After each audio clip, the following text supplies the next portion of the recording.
You know how family dinners are supposed to be warm, comforting, and full of laughter? Mine was the exact opposite. My name is Haley, and this story isn't just about a dinner. It's about years of being pushed aside, ignored, and belittled by the very man who is supposed to protect and guide me, my dad. Before diving into the story, comment where you're watching from and don't forget to subscribe so you won't miss the latest stories. That night, the dining room table was set perfectly. My mom had cooked her famous roast chicken, the kind that smelled like home, and my siblings were all in high spirits. The clinking of silverware, the chatter, and the occasional laughter made it seem like we were the perfect family. But under all that, there was a tension that only I could feel, a heaviness pressing on my chest. I sat quietly, picking at my food, listening to everyone else talk about their jobs, their promotions, their vacations, and their lives. My older brother bragged about his new investment property. My younger sister showed off her engagement ring, and everyone gushed over it. My mom kept refilling everyone's glasses, smiling as if her family was flawless. And then it happened. My dad, sitting at the head of the table with his usual commanding presence, raised his glass. His voice was loud and clear, the kind of voice that demanded attention. "I just want to say how proud I am of my children," he said. "They've all made something of themselves. Look at them, successful, smart, hardworking." Then he paused. I knew what was coming. My stomach sank.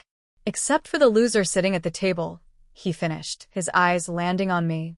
The table erupted in laughter. My siblings chuckled. Even my mom smiled awkwardly, not daring to stand against him. Their laughter echoed in my ears, each sound like a dagger cutting deeper into me. I tried to keep my face still, tried to pretend it didn't hurt, but inside I was crumbling. "Come on, Dad," my brother teased. "Don't be so harsh on Haley. Maybe one day she'll surprise us all." My sister smirked and added, "If that day ever comes." The laughter grew louder. I looked around at the people who were supposed to love me, supposed to stand by me. But there I was, the family's punching bag, the scapegoat, the one they all agreed was a disappointment. For years, I had swallowed their words, taken their insults, and let them paint me as the failure. But what they didn't know, what no one at that table knew, was that I had been building something. Quietly, in the shadows, I had been working harder than they could ever imagine. And tonight, I wasn't going to stay silent. I took a deep breath, pushed back my chair, and stood up. The room grew quiet, their laughter fading into a curious silence. My heart pounded, but my voice was steady. "Dad," I said, reaching into my bag. "I've got something for you. A little gift, since it's Father's Day." I pulled out a folded piece of paper and placed it gently on the table, right in front of him. He frowned, confused, and unfolded it. His eyes scanned the words, his face draining of color. "What's this?" he muttered. I didn't answer. I just leaned in and whispered, "For you, Dad. Happy Father's Day." Without waiting for a response, I grabbed my keys from the counter and walked out. Behind me, I could hear my siblings whispering, my mom asking questions, and my dad's chair scraping against the floor as he stood up. When I stepped outside, the cool evening air hit my face. Parked in the driveway was the luxury car I had gifted him months ago, a car he had bragged about to his friends, as if he had earned it himself. With a calmness I didn't know I had, I unlocked it, slid into the driver's seat, and drove off. Moments later, I heard it, the sound of my dad screaming from inside the house. A scream filled with shock, rage, and maybe even fear. And for the first time in years, I smiled. Because what was written on that piece of paper was the beginning of my revenge. The truth that would finally shatter the perfect image my dad had built for himself and make everyone at that table see who the real failure was.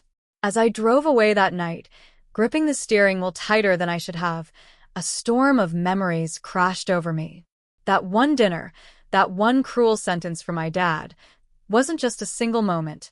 It was the culmination of a lifetime of his words, his neglect, and his twisted way of loving only the children he thought were worth something. Growing up, I was never the golden child. My brother, Ethan, was brilliant at sports and academics, the perfect son, who carried the family name proudly. My sister, Lily, was beautiful and charming, the kind of girl who lit up a room and made people want to adore her. And then there was me, Haley. Quiet, stubborn, a little different. I didn't fit into their mold, and because of that, I became the family's disappointment. "Why can't you be more like your brother?" Dad would say when I brought home a test score that was less than perfect. "Why don't you learn from Lily? She knows how to carry herself like a real lady." He'd sneer when I showed up in jeans and sneakers instead of dresses and makeup. Every word chipped away at me, and for years I believed him. I believed I was worthless. But something changed when I left home at 18. I didn't go to college right away like my siblings. I didn't have a grand plan. What I had was grit and a determination to prove everyone wrong. I worked 2 jobs, sometimes 3, to pay rent and survive. While my siblings were being supported by my parents, I was out there hustling for every penny. It wasn't glamorous. There were nights I cried myself to sleep, nights I wondered if maybe my dad was right, if maybe I was just destined to be the failure of the family. But deep down, a small voice kept pushing me forward. "One day," it whispered, "one day, you'll show them." And so, I started small, freelancing online, building skills, taking every opportunity that came my way. I learned about business, about investments, about creating income streams that could outlast the 9-to-5 grind. I failed more times than I could count, but each failure taught me something new, something valuable. By the time I was 24, I had started my own company. Nothing fancy at first, just a small online consultancy. But slowly, steadily, it grew. By the time I was 26, I had a team working for me. By 28, I had contracts with international clients, money flowing into my accounts in ways my family couldn't even imagine. But I didn't flaunt it. No one in my family knew. They never asked, never cared to check in. To them, I was still the disappointment, the one who didn't have a real job or a real life. They didn't realize that I was quietly building a life that outshined theirs in every way. And then came the moment of irony. My dad's old car had broken down, and he was whining about it during one of our rare phone calls. I had just closed a major deal, and for some reason, maybe guilt, maybe an old longing for his approval, I surprised him with a luxury car. A brand new, shiny model. His reaction? He took it, bragged about it, and never once said thank you. Instead, he told everyone it was a business gift, as if his success had earned it. That stung, but I stayed quiet. Until Father's Day. I had been planning that moment for months. The paper I laid on the table wasn't just a random piece of paper. It was the deed to the house he was living in, the house he didn't realize was under my name. A house he had been proudly claiming as his greatest investment. Yes. While my siblings and mom thought Dad had bought it years ago, the truth was that I had bought it when he fell into financial trouble. Quietly, anonymously, I let him keep his pride. But that night, I decided it was time to show the truth. When his eyes scanned that paper at the dinner table, he realized what it was. He realized the home he strutted around in, the one he used to host barbecues and family gatherings, wasn't his at all. It was mine. And that scream I heard when I drove away? It was the sound of a man watching his empire crumble. But I wasn't done yet. Because my revenge wasn't just about the car or the house. It was about finally making him and everyone else see the truth. That the loser he mocked was the only one who had saved him from ruin. And now, she was the one who could take it all away. When I parked the car in my garage that night, my phone was already buzzing nonstop. Missed calls, angry texts from my brother, confused messages from my mom, and one voice note from my dad filled with so much rage that I couldn't even bring myself to listen to it all the way through. I ignored them. For once in my life, I didn't owe them explanations. But the next day, the conflict started. By 9 a.m., my phone rang again, and this time, I picked up. It was my mom. "Haley," she said, her voice shaky. "What did you do to your father? He's furious. He says you embarrassed him in front of everyone. What was that paper you gave him? Some kind of joke?" I laughed bitterly. "No, Mom. Not a joke. That paper was the deed to your house. My house, actually." There was silence on the other end, then a soft, What are you talking about? So I told her. I explained how Dad had been in financial ruin years ago, how the bank had been ready to repossess the house, and how I had stepped in quietly and bought it under my own name. You mean, she whispered, almost too stunned to form words. We've been living in your house all these years? Yes, I said coldly. And Dad never told you, because it would ruin his little image of being the provider. Her silence was heavy. I could almost feel her world tilting as she tried to piece everything together. But later that afternoon, the real showdown happened. My dad showed up at my place. He barged into my driveway, red-faced and fuming, as if he owned not only my house but me too. I was standing outside, sipping coffee, when he stormed toward me. You think you're clever, don't you? He shouted, humiliating me in front of my own family, making me look like some kind of fool. I didn't even flinch. I didn't make you look like a fool, Dad. You did that all by yourself. I just handed you the mirror. His fists clenched. You ungrateful brat. After everything I've done for you. I cut him off. My voice was calm, steady. Everything you've done for me? Like calling me a loser my whole life? Like making sure everyone at that table knew I was the disappointment? You don't get to rewrite history now, Dad. He froze, maybe shocked that I wasn't cowering like I used to. For once, I wasn't backing down. You listen to me, he growled. That house might be in your name, but it's mine. My family lives there. You can't just take it away. I smiled faintly. Oh, I can. And I will. You don't get to live off me and insult me in the same breath. That's when my brother stepped out of the car, having come along for backup. Ethan had always been Dad's right-hand man, the golden boy. He glared at me like I was some kind of criminal. This is low, Haley, he snapped. Whatever grudge you have, keep it between you and Dad. Don't drag Mom and Lily into this. They don't deserve it. I shook my head. They've all laughed at me. They've all played along with Dad's cruelty. They don't get to act innocent now. And you, I turned my gaze on him. You've had everything handed to you while I had to fight tooth and nail for every scrap. Don't you dare lecture me about what's fair. The argument escalated. My dad's face turned redder with every second. My brother's fists were clenched. My mom stood behind them, pale and trembling. Finally, my dad roared. You'll regret this, Haley. I'll have a lawyer fix this mess. That house will be mine again. But he didn't realize I had already prepared for this. Go ahead, I said coolly. Call a lawyer. The deed is legally mine, the car is mine, and the business you all think is imaginary is thriving. You've got nothing, Dad. Nothing but a reputation built on lies. And now, even that's slipping. His scream of rage was so loud it startled the neighbors. They peeked through their windows as my dad, the man who had always acted untouchable, lost control right there in the middle of my driveway. For the first time, I wasn't the one humiliated. He was. And that was only the beginning. Because as much as he wanted to deny it, word was spreading. Relatives were starting to ask questions. Friends who had admired him were starting to hear whispers. And soon, everyone would know the truth, that the man who had mocked his own daughter as a failure was secretly living off her success. That realization cut him deeper than anything I could have ever said. But it wasn't enough for me. Not yet. Because revenge isn't just about exposing someone. It's about making sure they feel the same pain they inflicted on you. And I wasn't finished making him feel it. The weeks after that driveway showdown were a war of whispers. My dad tried to patch things up with charm, text messages sent at midnight, awkward bouquets left on the porch, phone calls that went straight to voicemail. Ethan posted vague, defensive statuses on social media about family matters.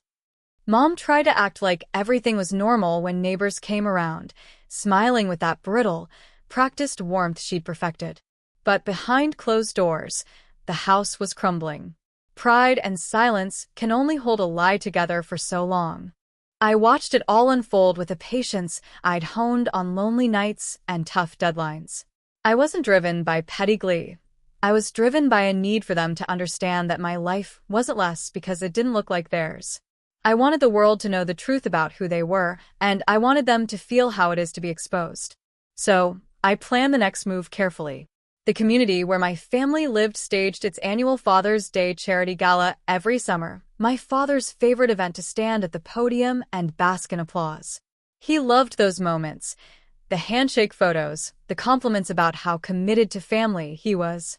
I waited until the gala was announced, and then did something he never saw coming. I arranged to be a major sponsor, anonymously at first, then revealed the sponsorship in a press release the week before the event. The headlines would mention a generous donation from a local entrepreneur. People loved happy endings, and the press ate those up. On the night of the gala, the town hall glittered. My father stood at the podium, starchy and confident, recounting his decades of service to the neighborhood. Cameras flashed, friends clapped, and neighbors beamed. It should have been the perfect stage for him to reassert himself. Instead, it became the perfect stage for the truth. Right before the dessert course, the MC called for a very special announcement from one of the gala's benefactors. I walked in, no fancy entrance, just a simple dress, my hair pulled back, the same woman they had always scoffed at, only now I had a presence that demanded attention. Cameras pivoted. The room quieted. My father's smile faltered when his daughter stood from the crowd. I stepped up to the microphone. My voice didn't tremble. "Good evening," I said. I'm Hailey Carter. I wanted to thank everyone for coming and supporting this cause. I let a moment hang in the air. The hush was palpable. Then I continued, slower, softer. I also wanted to say something about family. Too often, we hide our truths behind laughter, behind tradition. But when kindness is only offered in private, it isn't kindness. It's a performance. Some of us don't get the applause. Some of us are left standing alone. My father's jaw tightened. He mouthed my name as if it tasted wrong. I had arranged for the local reporter who'd covered my earlier actions to be there. He stood when I signaled, and a video started playing on the big screen behind me. It showed clips of my father at barbecues, hands on shoulders, laughing with neighbors, intercut with screenshots of his cruel comments, his mockery of me, the family text thread where they called me their failure. It showed bank records, legally obtained, about the house purchase, how quietly it had transferred into my name after I'd covered the mortgage when the bank came knocking. It showed my company's charitable work, scholarships to single mothers, grants to young entrepreneurs, so they couldn't say I'd spent my success on selfish indulgence. The room shifted. Conversations stopped mid-whisper. Faces blanched. My father's face went from red to ashen. I felt no triumph in their discomfort, only a steady, quiet vindication. For years, I said, every insult I swallowed built me. Every time I was told I was worthless, I used the words as fuel to build something real. I'm not here to humiliate anyone. I'm here to ask them to face what they've been hiding. Then I announced what I'd already arranged. The house was going to be transformed into a community shelter, no longer private property to prop up a facade, but a place for those who needed safety. The luxury car? It would be donated to a vocational program that taught young people how to maintain and repair vehicles, practical skills that could change lives. The scholarship fund my company supported was to be expanded in my husband's name, the man whose quiet steadiness had inspired my work ethic, and it would go to kids who didn't have parents to clap for them when they succeeded. The gasps were almost audible. People who'd nodded politely at Dad's speeches now stared as their comfortable version of him fractured under light. My father's hand trembled on the podium. He took a step forward as if to shout, but the word stuck. No one applauded him. After the event, the backlash was immediate. Friends who had once toasted his name now asked awkward questions. The local church pastor called me, not to scold, but to ask how he could help transition the house into a proper shelter. Donors reached out wanting to match funds. Families shared how they had been quietly struggling and how a shelter would have saved them years ago.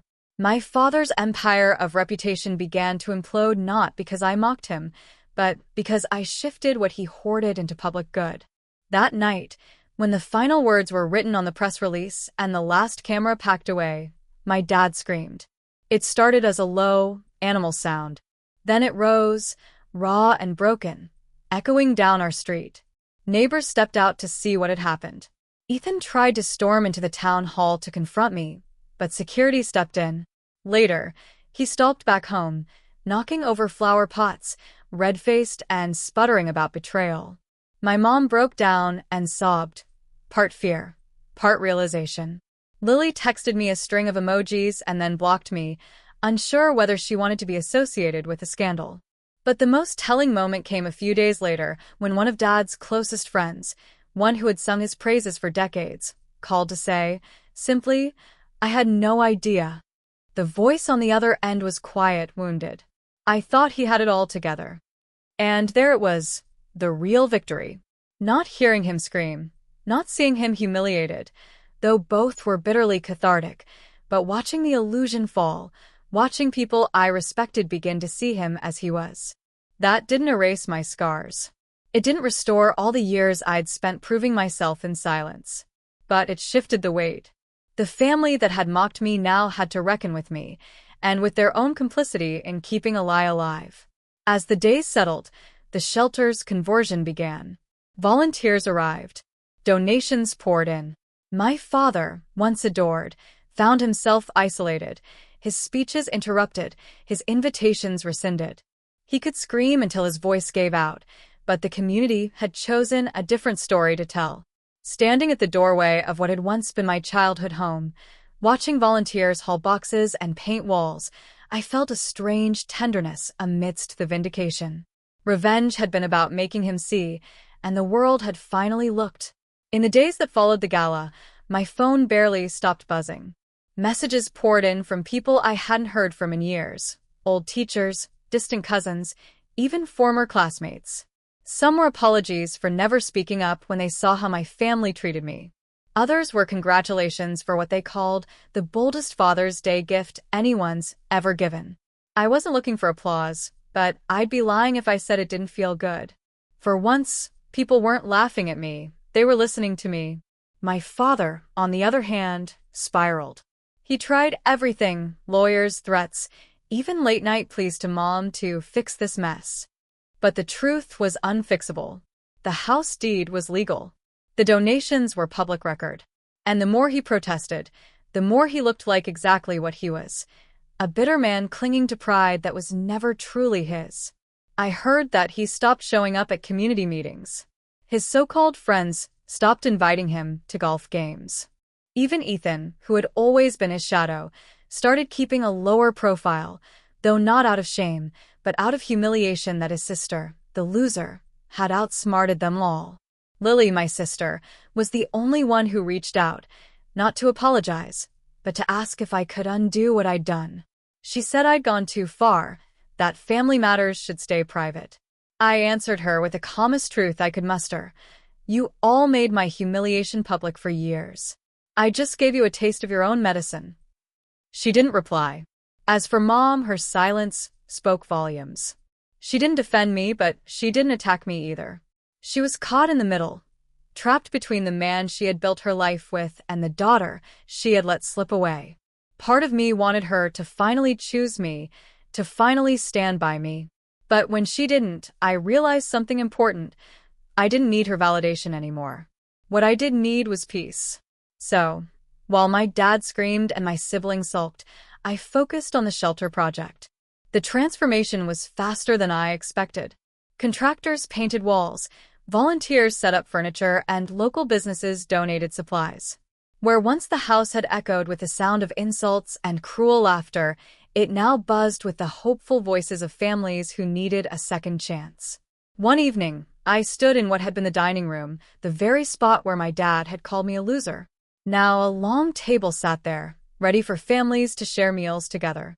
I ran my hand across the smooth surface and let myself breathe. For the first time in years, that room held love instead of cruelty. That was my true revenge. Not the house deed, not the car, not even the public exposure. It was this, the act of turning my pain into something good, something that would outlast my father's pride. Of course, he hated it. He drove by once, screaming from his car that I had destroyed his legacy. I didn't answer. I didn't need to. Because in the end, his legacy wasn't destroyed. It was replaced. People wouldn't remember him for his cruelty. They would remember that his daughter turned his house into a sanctuary, that she gave where he only took. Weeks later, when the shelter officially opened, the mayor gave a small speech. Cameras flashed as families cut the ribbon, and I stood in the background, quiet, content. My name was mentioned, but I didn't step into the spotlight. I didn't need it. This was never about being celebrated. It was about finally letting go of the weight I'd carried my whole life. But as I stood there, a thought crossed my mind. Revenge had always been painted as destructive, as something that left nothing but ashes behind. But for me, revenge had been different. It wasn't about tearing my father down. It was about building myself up in a way he could never deny. And maybe, just maybe, that was the best revenge of all. Later that night, when the crowd dispersed and the shelter grew quiet, I sat outside on the porch with a cup of coffee. The air was cool, the stars sharp against the dark sky. I thought of the little girl I used to be, sitting at this same porch, convinced she would never be enough. If she could see me now, I thought, maybe she'd finally believe what I had just learned myself, that worth doesn't come from other people's approval. It comes from standing tall when no one believes in you, from taking the pain and making something meaningful out of it. I never got an apology from my dad. I don't think I ever will. But in a way, I don't need one anymore. His scream that night, the one that tore through the air after I drove off with the car and left the deed on the table, was the closest thing to an apology I'd ever get. It was the sound of a man realizing that the daughter he mocked was the one who had the power all along. And that scream was enough. If this story touched you, don't forget to hit that like button, subscribe for more powerful revenge stories, and turn on the bell icon so you never miss the next one.